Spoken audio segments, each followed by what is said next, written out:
Hi everyone, मेरा vlog देखने से पहले आपको ये वाली वीडियो देखना बहुत ज़रूरी है।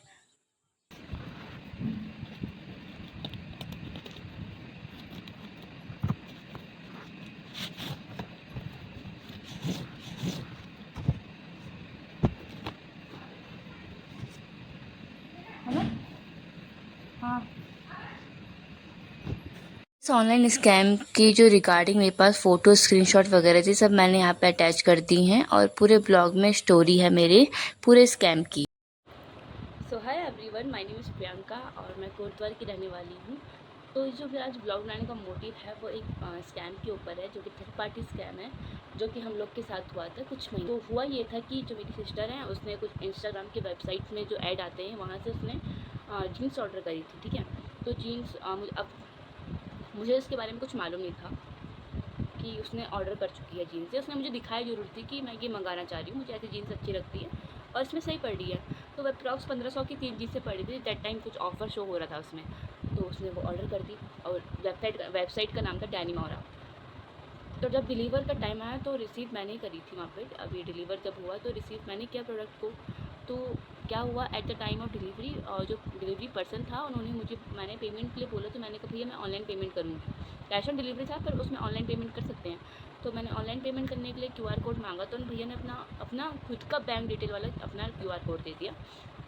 और फिर मेरे को थोड़ा डाउट हुआ, फिर मैंने कहा भैया, अगर प्रोडक्ट को देखते ही मुझे डाउट हुआ, मतलब उसका पैकेजिंग वगैरह ना, तो मैंने कहा भैया अगर सामान में कुछ इशू आता है, हमारे जो प्रोडक्ट है उसमें कुछ डैमेज या फिर हमें उसे रिटर्न करना है तो क्या प्रोसेस है। तो उन्होंने बोला कि मैम आप मेरा नंबर ले लीजिए और मुझे बता देना, मैं कर दूँगा जो भी इशू होगा।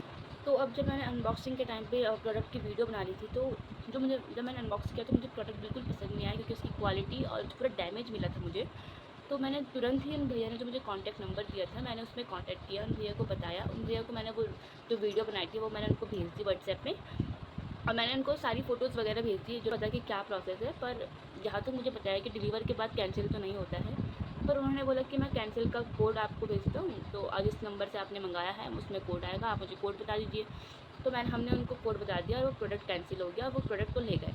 देन उसके बाद मैंने कहा भैया रिफ़ंड का क्या होगा, रिफ़ंड का क्या प्रोसेस है। तो उन्होंने बोला मैम आप 2-4 दिन का वेट करिए, मैं आपको बताता हूँ। फिर हमने 2-4 दिन बाद उनको कॉल करी। उन्होंने बोला कि मैम मुझे बैंक डिटेल भेज दीजिए और मैं इसको रिफ़ंड में प्रोसेस के लिए डाल देता हूँ। ठीक है, हमने उनको बैंक डिटेल भेज दी।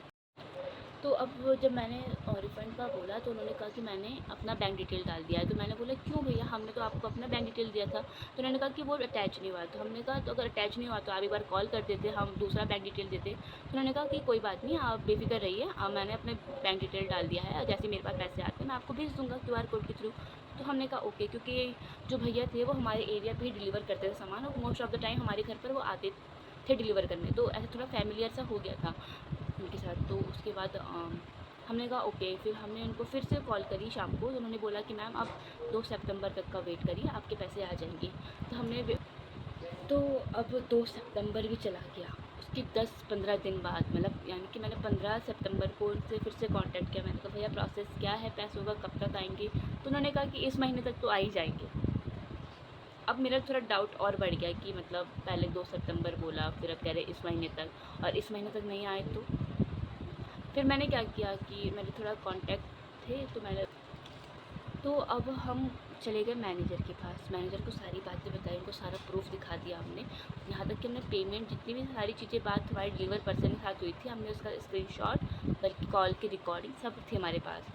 तो उन्होंने फिर बाद में इस चीज़ में हमारी जो ट्रैकिंग आईडी वगैरह आती है प्रोडक्ट की, उसमें उन्होंने अपने सिस्टम पे देखा, अपने कंप्यूटर में देखा कि ये तो स्कैम हो रहा है, मतलब कुछ कुछ तो घोटाला हो रहा है इसमें। तो उन्होंने फिर डिलीवर पर्सन से बात करी। तो जब डिलीवर पर्सन से बात करी तो वो थोड़ा घबरा सी गए, मतलब उन्होंने फिर वहाँ से कॉल काटने के बाद उन्होंने हमें कॉल कर दी उन्हीं के सामने, और हमें बोला कि आप बाहर आके बात करें वहाँ से। फिर क्या हुआ, हम बाहर आके बात करी उनसे, तो हमने बोला भैया, भैया ने बोला कि आप मैनेजर के पास क्यों गए, मेरी जॉब चली जाएगी या फिर मेरी जॉब पे बात रहेगी। तो हमने कहा भैया इतना टाइम हो चुका था, अब 1-1.5 महीना हम इतने ही तो रुक सकते हैं, अब क्या हम तो 1 साल 2 साल रुक जाएंगे क्या।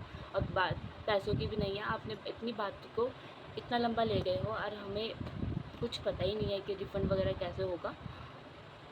उसके बाद हमें बोलने लग गए कि आप मैनेजर के पास क्यों गए, मेरी जॉब चली जाएगी, मेरा जॉब की बात आ जाएगी। तो हमने कहा भैया अब ये तो आपको देखना पड़ेगा ना, ये सब चीज़ें तो आप जो सीधे तरीके से भी आप हमें पैसे दे सकते थे और ये बात यहाँ तक नहीं पहुँचती, पर अब पहुँच चुकी है तो अब देखते हैं क्या होता है। उसके बाद मैनेजर ने बात को एनालाइज़ किया, उसने फिर हमारे जो पैसे थे वो हमें रिफ़ंड कर दिए और उन्होंने बोला कि जो ये आपकी परेशानी हुई है उसके लिए हमारी तरफ से सॉरी।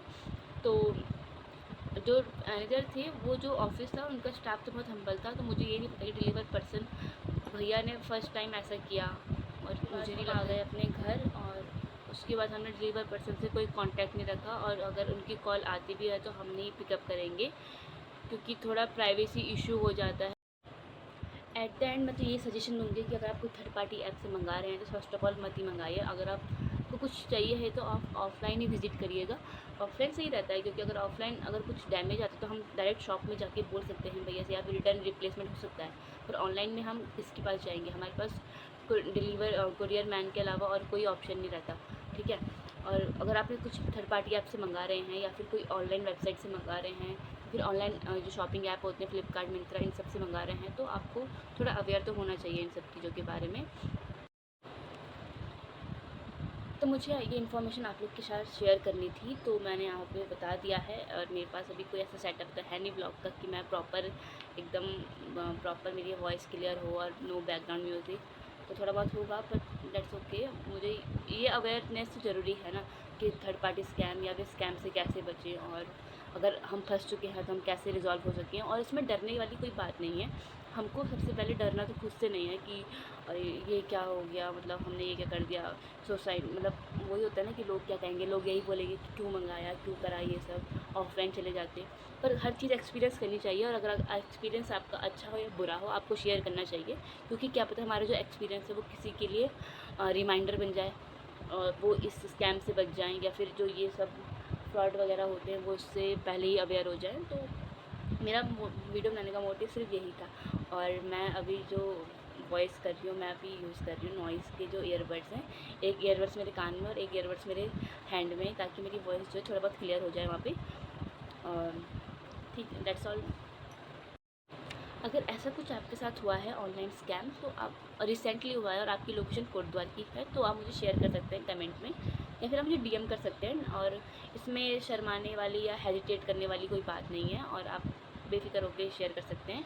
मैं आपकी हेल्प करूँगी और मैं आपको बता सकती हूँ कि क्या क्या प्रोसेस हो सकता है, आपको कहाँ जाना है कोटद्वार की लोकेशन में, ठीक है। और अगर अदर लोकेशन है आपकी तो मैं आपको प्रोसेस बता सकती हूँ कि आपको कैसे कैसे कहाँ जाना है, क्या करना है। और मेरा वीडियो बनाने का यही मोटिव था एंड मेरा वीडियो यहीं पे ख़त्म होता है। Thank you so much. अगर आपको मेरी ये वीडियो इन्फॉर्मेटिव लगी हो तो प्लीज़ कमेंट डाउन और मुझे बता दो कि अगर ऐसा कुछ है तो मैं आपकी हेल्प कर सकती हूँ। एंड लाइक और शेयर तो करना भूलना मत। Thank you so much.